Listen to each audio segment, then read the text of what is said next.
할렐루야. 4월은 우리가 흔히 부활의 계절이라고 이렇게 이야기하고 그렇게 선포합니다. 우리가 지난주에는 부활하신 또 주님께서 우리에게 부활의 증인된 삶을 살라고 도전하시고 명령하시는 말씀들을 함께 나누었는데요. 예수님이 부활하신 그 이후에 두 번에 걸쳐서 제자들에게 찾아가시고 방문하셨습니다. 부활하신 예수님께서 제자들에게 말씀하신, 선포하신 메시지가 있는데요.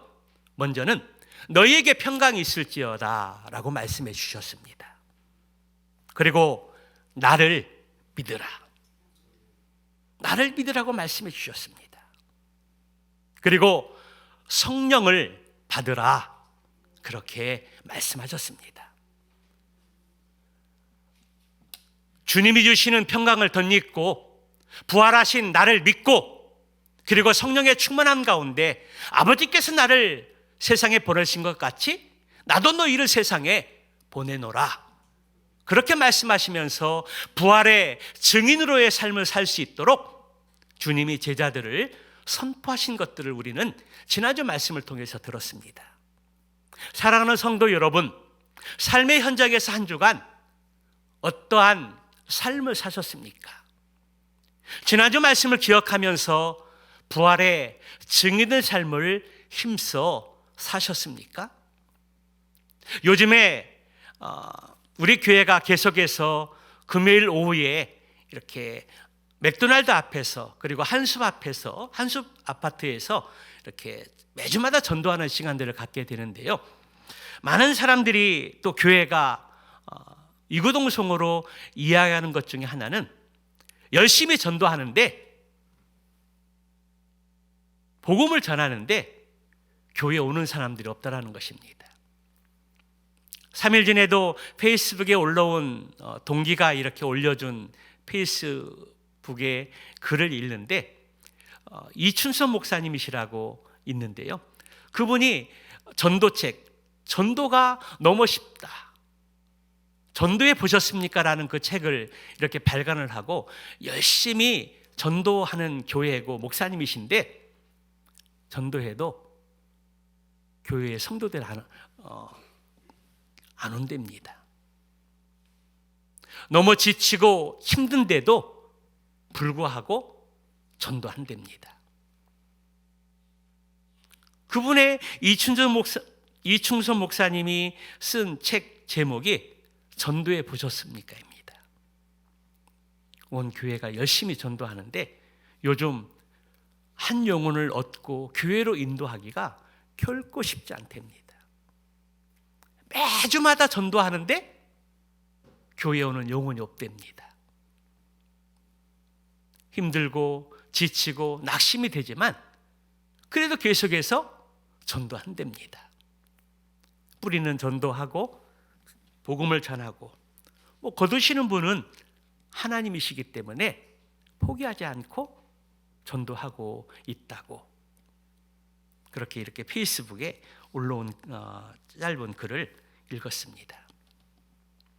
우리가 이 4월의 계절에 부활의 증인된 삶을 힘써 살아야 하고 또 살아야 하는데 우리의 마음 같지 않지만 그럼에도 불구하고 우리는 주님 우리에게 명령하신 이 말씀을 늘 기억하면서 우리의 삶의 현장에서 때를 얻든지 못 얻든지 부활의 증인된 삶을 힘써 사는 저와 여러분들의 삶이 되시기를 주님의 이름으로 축복합니다. 예수님께서 두 번 제자들에게 나타나신 이후에 오늘 본문의 말씀은 세 번째, 부활하신 이후에 세 번째 제자들에게 나타나셔서 교제하고 또 그들을 또 치유하시고 회복시키시고 또 사명을 부여하시는 본문의 말씀입니다. 그 무대가 바로 갈릴리 디베라 호숫가였습니다.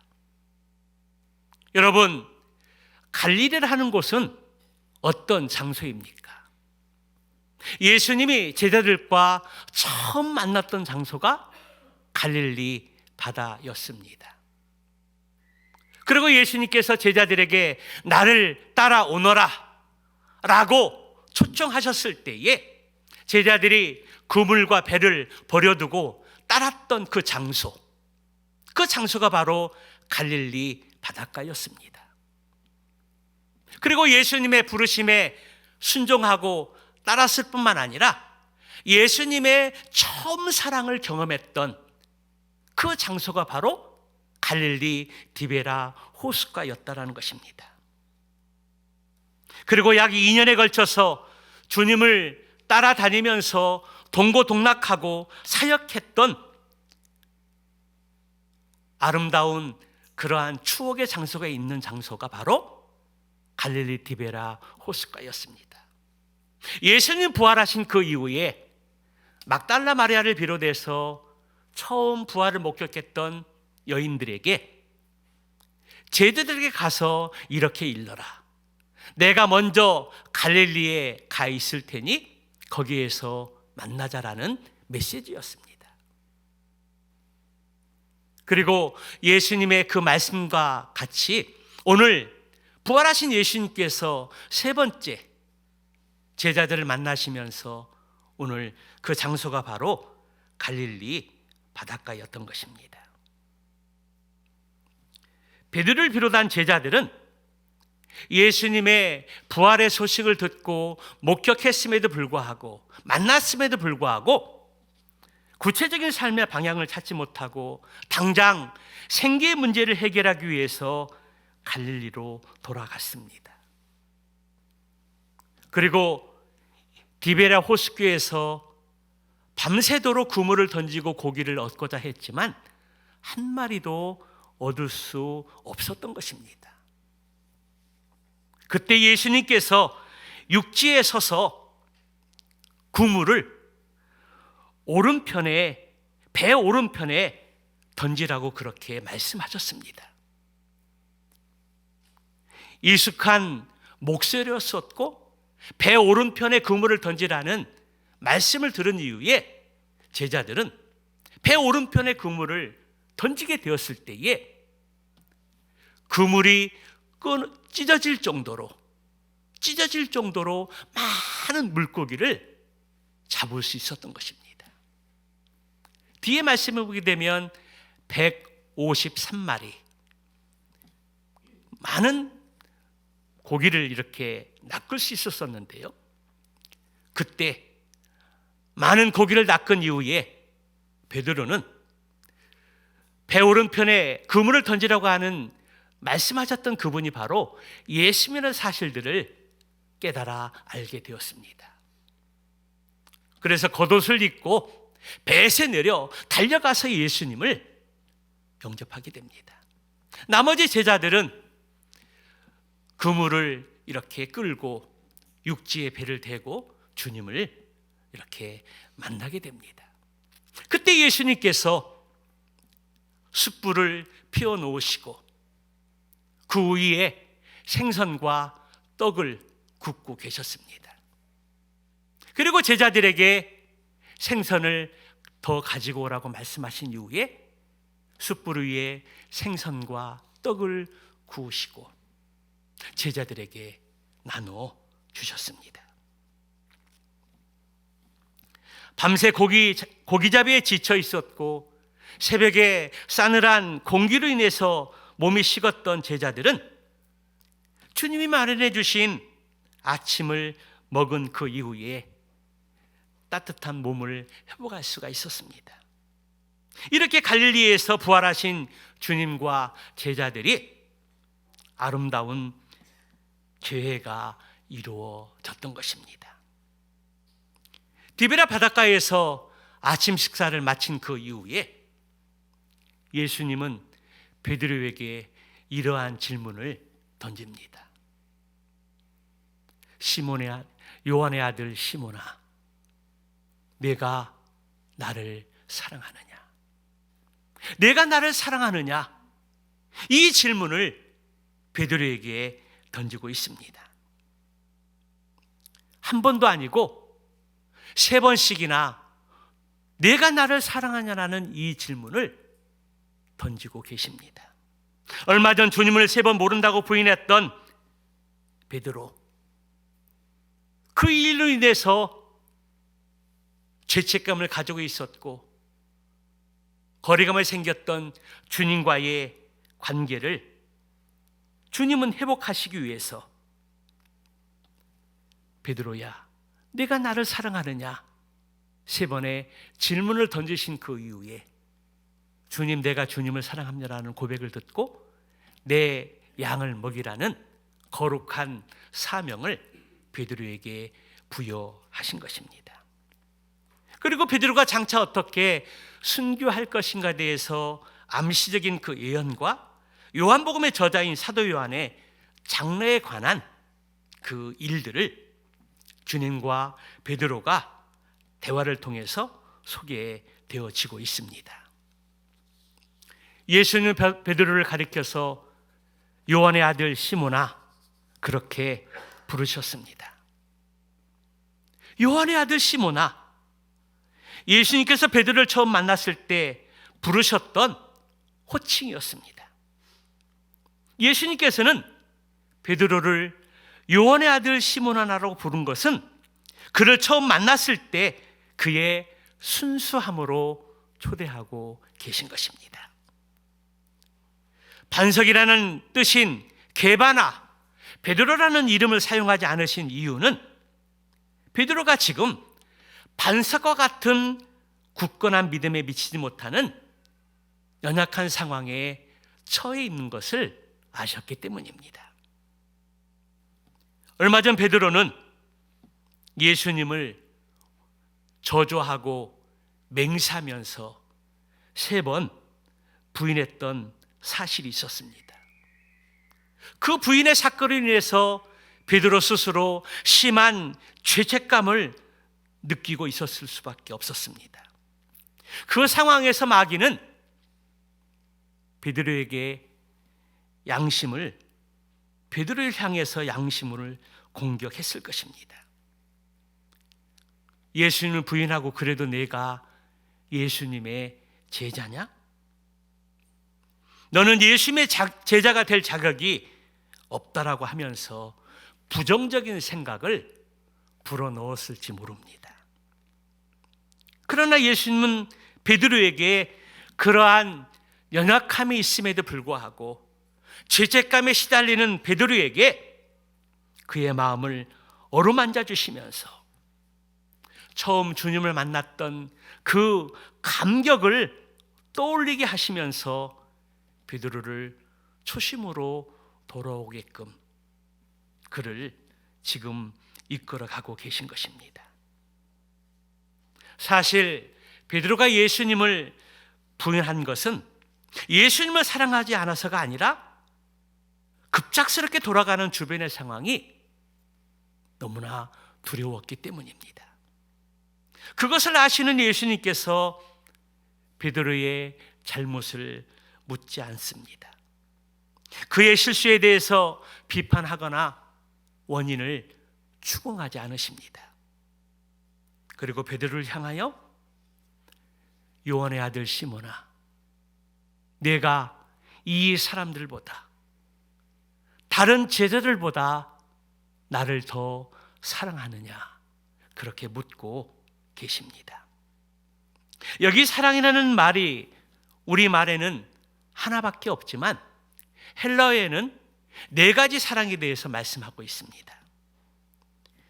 친구 간의 사랑인 필레오의 사랑, 남녀 간의 사랑인 에로스의 사랑, 그리고 부모 자식 간의 사랑인 스토록의 사랑입니다.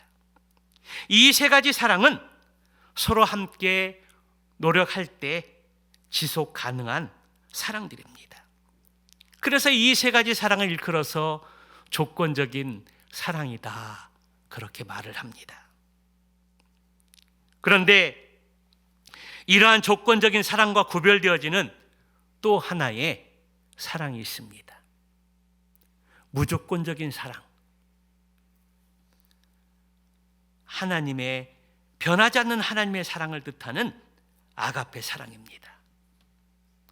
C.S. 루이스는 이 4가지 사랑을 두고 말하기를 인간은 에로스의 사랑에 의해서 태어나서 스토로기의 사랑에 의해서 양육받고 필레오의 사랑에 의해서 성숙된다. 그리고 아가페 사랑에 의해서 완성이 된다라고 그렇게 말했습니다. 결국 이 네 가지의 사랑은 어느 하나라도 버릴 수 없는 우리의 삶에 꼭 필요한 사랑인 것들을 우리에게 말해주고 있습니다. 한글 성경에는 예수님께서 베드로에게 질문하신 그 사랑의 표현에 질문한 그 사랑, 내가 나를 사랑하느냐, 이 사랑을 똑같이 한 사랑으로 번역을 했지만 16절과 16절에서 이 사랑은 언어에 보면 아가페 사랑으로 기록되어져 있습니다. 이는 그리스도의 희생으로 이루어진 하나님의 고귀한 무조건적인 사랑을 의미합니다. 그리고 17절에서의 예수님이 던지신 사랑은 필레오의 사랑입니다. 이 말은 인간적인 애착이나 열정 같은 일시적인 사랑을 가리킵니다. 먼저 15절에서의 사랑은 아가페 사랑입니다. 요한의 아들 시몬아, 내가 이 사람들보다 나를 더 아가페 하느냐입니다. 이 질문에는 세 가지 사랑이 담겨져 있는데요. 첫 번째 사랑은 우리는 모두 예수님을 사랑합니다, 그런 의미가 담겨져 있습니다.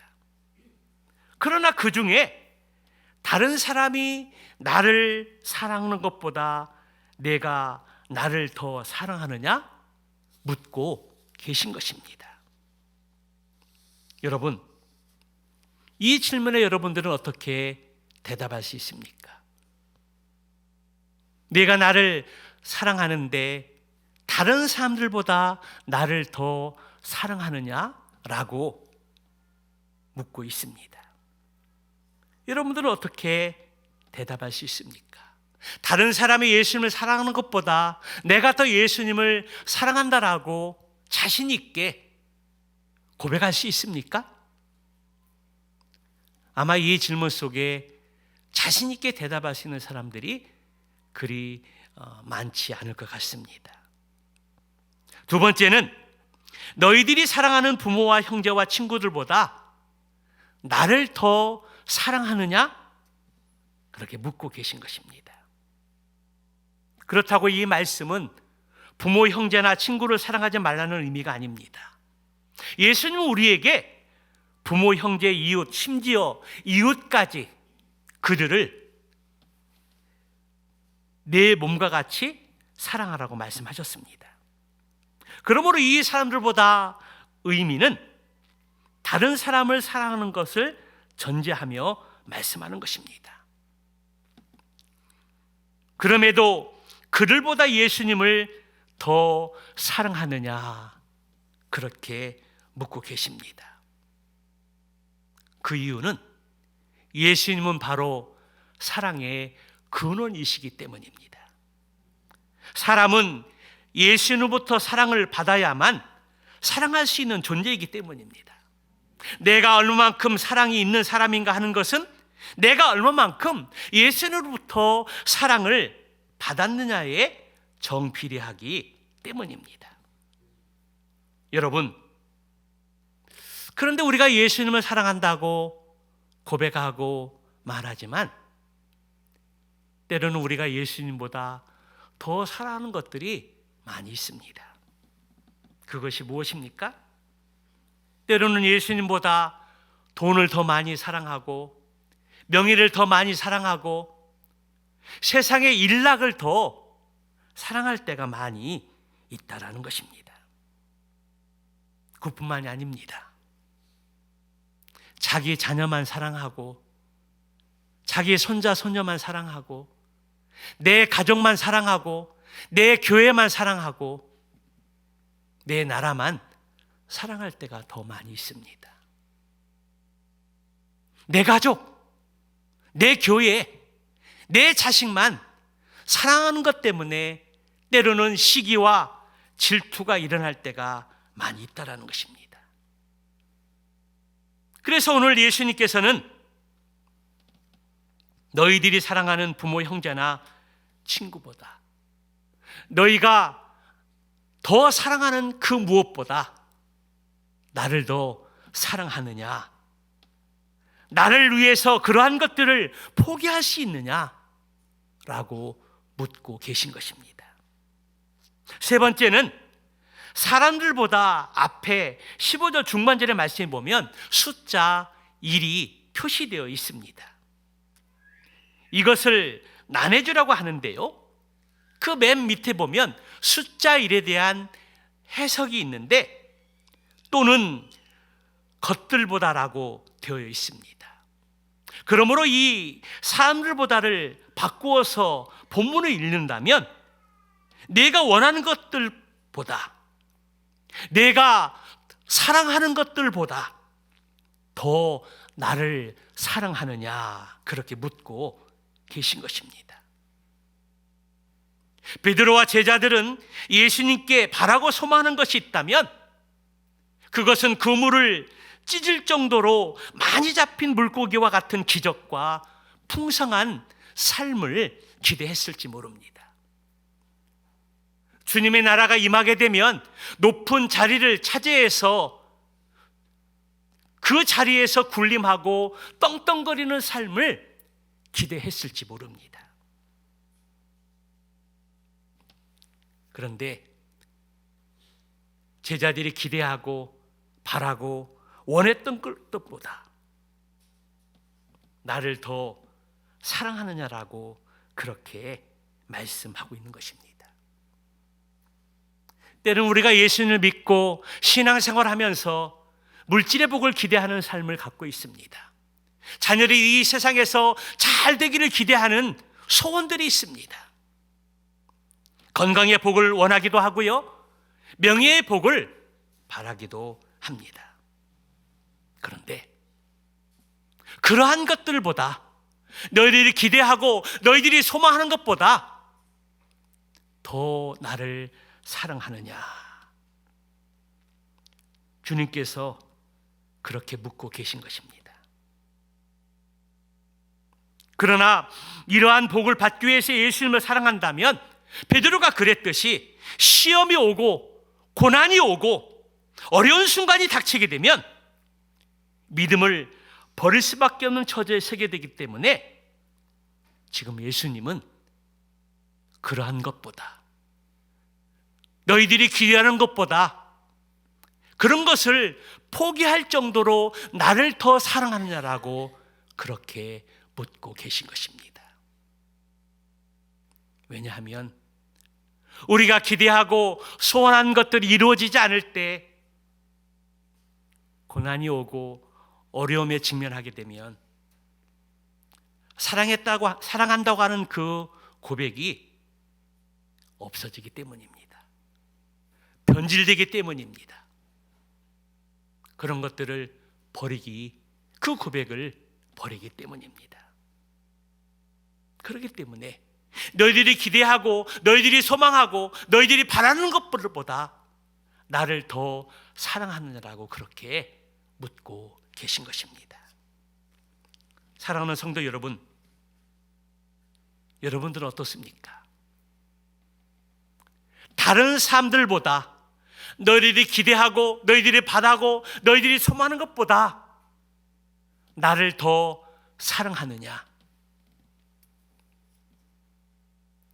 부모 형제보다 친구를 사랑하는 것보다 나를 더 사랑하느냐, 돈과 명예와 건강보다 나를 더 사랑하느냐라고 그렇게 묻고 계십니다. 이 베드로를 향한 질문이 지금 이 시간 나에게 동일하게 묻고 계신다면 여러분들은 어떻게 대답할 수 있을 것 같습니까? 더 사랑한다라고 자신 있게 소리 높여 고백할 수 있습니까? 여러분, 이 질문에 베드로는 어떻게 대답했습니까? 주님, 그러하나이다. 내가 주님을 사랑하는 줄을 주님께서 아시나이다. 그런데 베드로는 이 사랑이라는 단어에 아가페를 사용하지 않고 필레오 사랑으로 대답하고 있다는 것입니다. 예수님께서는 지금 아가페 사랑으로 묻고 있는데 베드로는 필레오의 사랑으로 대답하고 있다는 것입니다. 여러분, 왜 그랬을까요? 예수님은 지금 아무 조건 없이 있는 그대로 너를 사랑한다라고 말씀하고 있고, 그러한 사랑으로 나를 사랑하고 있냐라고 질문하고 있는데 왜 베드로는 필레오의 사랑으로 대답할 수밖에 없었을까요? 이전에 베드로는 자신이 다른 사람들보다 예수님을 더 사랑한다라고 믿고 있었습니다. 예수님이 다른 사람을 다 제자리에 버린다라고 말씀하셨을 때 다른 사람들은 다 버린다 할지라도 나는 버리지 않겠습니다. 예수님의 죽는 자리까지 저는 따라가겠습니다라고 그렇게 호언장담하며 자신 있게 대답했던 베드로였습니다. 다른 제자들보다 예수님을 더 많이 사랑하고 따른다라고 그렇게 자신 있게 대답하고 생각했었던 베드로였습니다. 그러나 본문에서 그는 내가 아가페 하느냐라는 질문 속에 제가 아가페로 사랑합니다라고 그렇게 대답하지 못하고 있습니다. 그래서 그는 소극적으로 제가 주님을 필레오로 사랑합니다, 주님이 그것을 아십니다라고 고백합니다. 베드로는 예수님께서 함께하지 않으시면 자신은 겁쟁이고 비겁자고 배신자고 밤새 수고를 하여도 빈 금일 수밖에 없는 인생임을 너무나 잘 알았고, 그러한 상황들을 지금 주님이 너무나 잘 알고 있다라고 고백하고 있습니다. 그래서 자신은 감히 예수님을 아가페 사랑한다라고 말씀드릴 수 없고 다만 필레오로 사랑한다라고 그렇게 말할 수밖에 없었다는 것입니다. 베드로가 예수님을 아가페하지 않아서가 아니라 그동안 자신은 예수님을 아가페한다라고 믿었는데 막상 위기 상황에 직면하다 보니까, 죽음의 위협 속에 내몰리다 보니까 그것이 아니었다라는 것을 깨닫고 알게 되었다라는 것입니다. 자신이 지금까지 예수님을 사랑했던 것은 주님께서 기적을 베풀어 주시고 은혜를 주시고 평안을 주셨기 때문이지 아무 조건 없이 예수님을 사랑하지 않았다라는 것들을 깨달아 알게 되어졌던 것입니다. 그런데 예수님께서는 이러한 소극적인 고백을 하는 베드로에게 나는 너를 아가페 사랑하는데 너는 왜 나를 필레오 사랑으로 하느냐라고 책망하시거나 나무라지 않으시고 오히려 내 어린 양을 먹이라고 사명을 부여하시는 것들을 보게 됩니다. 여기 내 어린 양이라고 하는 것은 믿지 않는 사람이 이제 막 성도가 된 상태를 어린 양이라고 이야기합니다. 오랜 신앙생활을 했지만 성장이 더디고 바른 신앙생활을 하지 못하는 사람을 일컬어서 어린 양이라고 말할 수 있습니다. 엄마가 10개월 동안 아기를 배 안에 품고 있다가 배 아파서 아기를 낳은 갓난아기를 조건 없이 먹이고 입히고 재우며 사랑으로 양육하는 것처럼 너도 어린 양을 조건 없이 대가 없이 돌보라는 말씀입니다. 그런데 여러분, 갓난아기를 양육할 때 아무나 양육할 수 없습니다. 어린 양을 양육하는 데 있어서도 훈련되고 준비되고 말씀으로 깨어 있어야 하고 내 자신이 먼저 하나님과 바른 관계를 형성하고 올바른 성경의 가치관과 신앙관을 가지고 있어야 합니다. 소경이 소경을 인도할 수 없습니다. 그렇기 때문에 우리가 어린 양을 잘 양육하기 위해서는 바른 신앙관을 가지고 예배와 기도와 말씀과 신앙생활에 본이 되어지는 신앙생활을 자신이 먼저 세워가야 합니다. 하나님과 바른 관계를 형성하고 있어야 한다는 것입니다. 그러한 분들이 어린 양을 대가 없이 조건 없이 바르게 양육해 갈 수 있습니다. 그래서 우리는 어린 양을 돌보기 위해서 하나님께 지혜를 구해야 하고 성령 충만한 가운데 살아가야 하며 말씀과 기도 가운데 깨어 있어서 또 서로 힘을 합하고 모아가야 합니다. 그때 교회가 교회다워지고 건강한 모습으로 성장해 갈 수 있습니다. 16절에 예수님은 두 번째 베드로에게 이렇게 질문합니다. 요한의 아들 시몬아, 내가 나를 사랑하느냐? 첫 번째 던진 질문과는 조금 차이가 있습니다. 여러분 어떻게 다릅니까? 너 자신보다 나를 사랑하느냐? 내가 다른 사람들보다라는 말이 빠져 있습니다. 요한의 아들 시몬아, 내가 나를 사랑하느냐? 이제 두 번째 질문은 다른 사람과 비교하여 질문하지 않으시고 내가 나를 사랑하냐라고 묻고 있습니다. 이 질문 또한 내가 내 자신보다 나를 아가페 하느냐라는 질문입니다. 예수님이 어린 양을 먹이는 목자가 되려면 예수님을 사랑하는 것이 자기 자신을 사랑하는 것보다 먼저라는 것을 말씀하고 있는 것입니다. 또한 맡기신 양도 어린 양에서 그냥 양으로 어느 정도 성장한 양을 뜻합니다. 내가 나를 사랑하느냐? 내 자신보다 나를 더 사랑하느냐라고 묻고 계신 것입니다. 어린 양을 먹이고 성장한 양을 가르치라고 하는 말씀입니다. 양들이 바른 믿음을 갖고 건강하게 성장할 수 있도록 내 양을 가르치라고 그렇게 예수님께서 부탁하는 것들을 볼 수가 있습니다. 그리고 예수님께서는 마치 자신을 3번 부인한 베드로를 완전히 용서하시겠다는 그 마음으로 3번째 다시 물으십니다. 요한의 아들 시몬아, 내가 나를 사랑하느냐?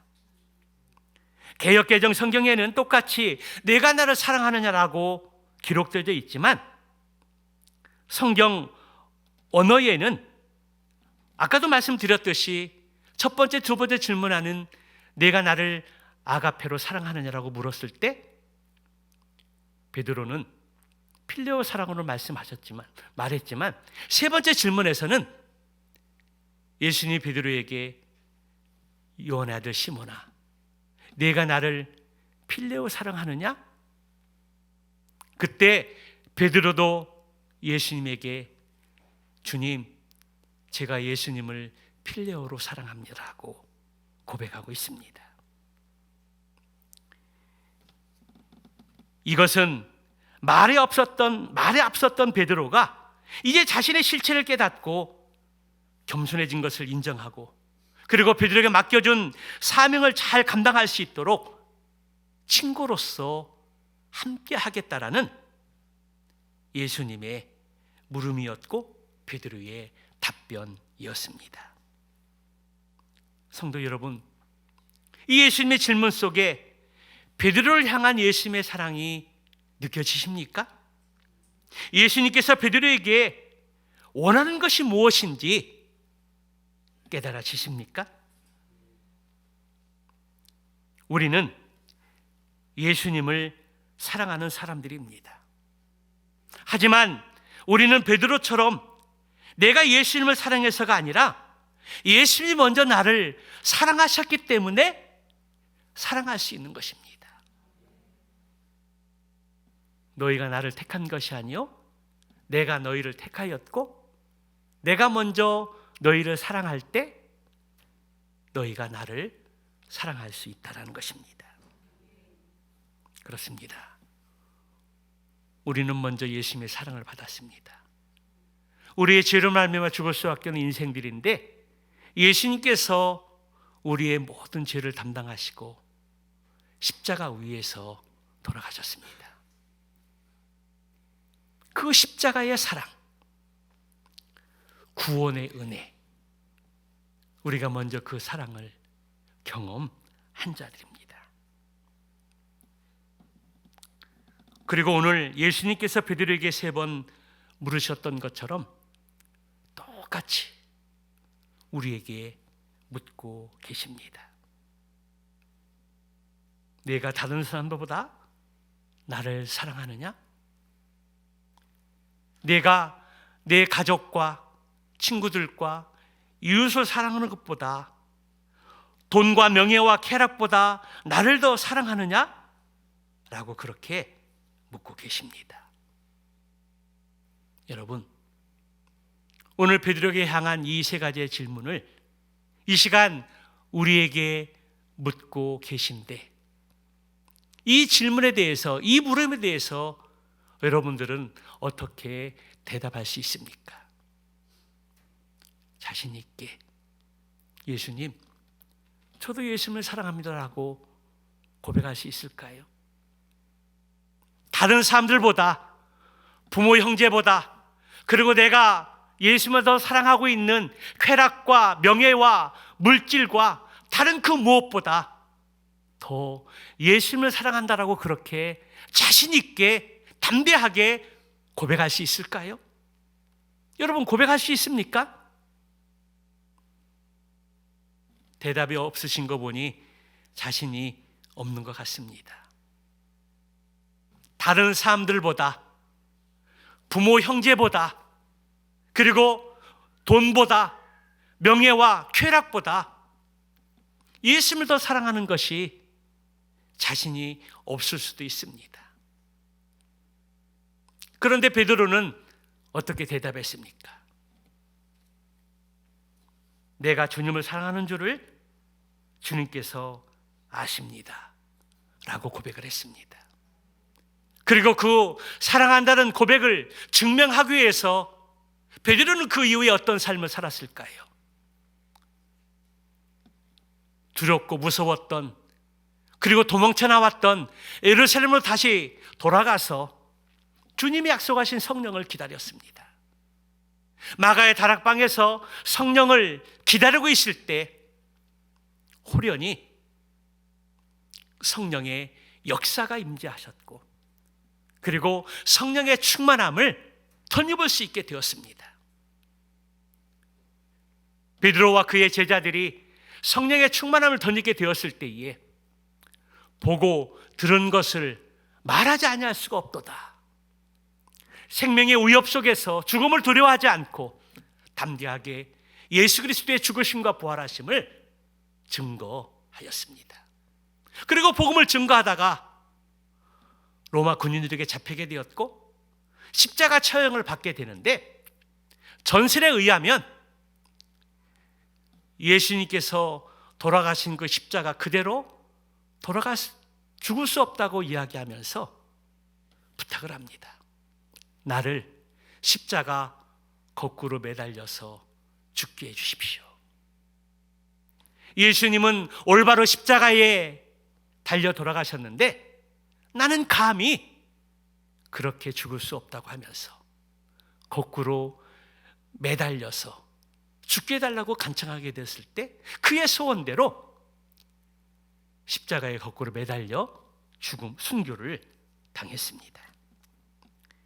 이렇게 베드로는 부활하신 예수 그리스도를 만난 그 이후에 다시 처음 사랑을 경험했던 갈릴리 디베랴 호숫가에서 예수를 만나고 내가 나를 사랑하냐라는 그 세 번의 질문을 통해서 주님, 제가 주님을 사랑하는 것을 주님께서 아십니다라는 믿음의 고백을 통해 다시 주님의 처음 사랑을 회복하고 성령의 충만함을 덧입게 되었을 때에 순교 당하기까지 예수님의 부활에 증인된 삶을 살게 되었던 것입니다. 사랑하는 성도 여러분, 다시 한번 묻습니다. 예수님을 사랑하십니까? 다른 사람들보다, 부모 부모형제보다, 그리고 물질과 명예와 쾌락보다 예수님을 더 사랑하십니까? 그렇다면 그것을 어떻게 증명할 수 있습니까? 내가 예수님을 사랑한다라고 고백을 했는데 어떻게 그것을 증명할 수 있습니까? 먼저 우리 자신이 거룩한 산 제물이 되어 참된 예배를 드림으로 예수님을 사랑한다는 것을 증명할 수 있습니다.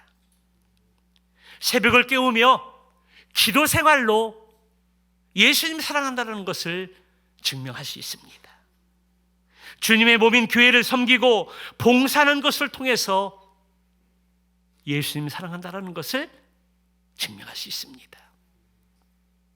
그리고 내가 지금 가지고 누리고 있는 것을 구별하여 하나님께 온전히 드리는 삶을 통해서 예수님을 사랑하고 있다는 것을 우리는 증명할 수 있습니다.